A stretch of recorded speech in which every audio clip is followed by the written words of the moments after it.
Ja, så er vi kommet sådan en her. Der sidder der nogle røde frugter deroppe, og bladene ser ud som de snart skal af. Hvad kalder I den, Peter? Det er en Ribes alpinum. Ribes alpinum, ja. Fjeldrebs. Ja. Og, hvad hedder den på, det var, du sagde både på fræk og på dansk der, alperebs og fjeldrebs der, og Ribes alpinum. Flot. Hvad genkender du den på? De røde bær og bladene. De røde reps der, ja. Ja, de røde reps. Ja, det er en meget primitiv form for reps. Og de der næsten miniatyr ahornlignende blade der. Og ser de fjernavet op, men det er næste sag. Nej, der er lidt håndlap. Der er sgu lidt håndlap i dem. Korrekt. De er håndlappe, kan jeg se. Ja. Genkendelse anden. Halløj, vil du genkende den på? Du kan se, grenene, de er meget lys. Ja. De har faktisk sådan en lys lag der er beskyttet mod fordampning. Det er kendetegnet. Et andet kendetegn.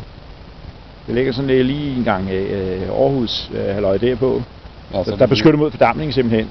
Men der er en fidus ved knopperne. Hvad er det ved dem? De er hvide. Ja, og kan du se nogle dækskæl på dem? Herom? Nej, der er faktisk ikke nogen på. Kan du se det?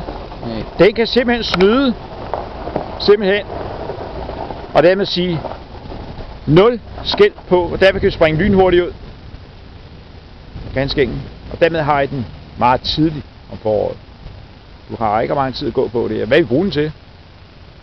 Hvad vil du foreslå, at den bliver brugt til? Busk. Ja, buskat eller busket. Ja, der er en god nok. Hvad kan man bruge den til anden? Hæk og pur. Ja, hæk og pur. Det er korrekt. Du kan pur, hvad siger du det er? Pur, det er, hvor der står 3 rækker af samme plante. Ja, så kan man lave en meget bredere ting af emnet. Flad bund eller meget bred hæk i kassefasson, hvis man vil det. Jep. Man kan også bruge den til nogle andre ting. Til gruppe. Ja. Små grupper. Ja. Og lægeplante og underplante. Ja, der kan tåle lidt af hvert. Der er pragtfuld lægeplante. Har du lige det er en billig plante sæt imellem, så der er fodlæg i læget.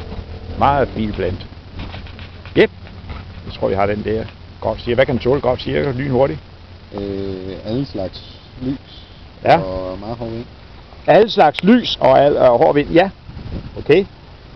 Og så bare ikke alt for dum jord, kan jeg se. Hverken fugtig eller for tør. Så kører den. Jep.